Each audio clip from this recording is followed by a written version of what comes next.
the tension that God is sovereign, that God has the power, the wisdom, and the authority to do anything he chooses with his creation.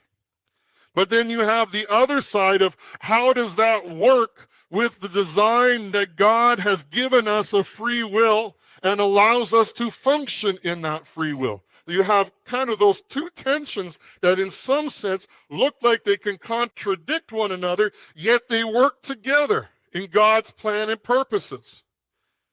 These tensions of Scripture are sometimes some of the reasons there are different denominations or groups in the Christian community.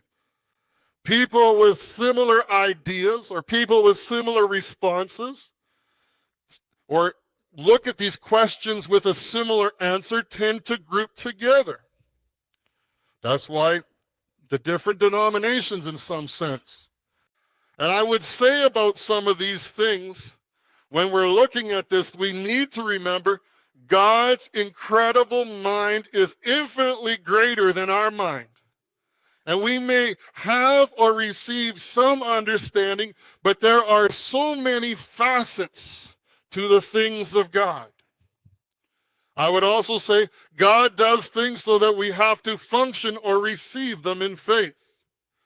And while we strive to learn or understand the things of God, we also need to recognize that these things are not necessarily going to be accepted or understood in the human mind or with the human capacity, but must be received by faith and just simply trusting the Lord in what he says.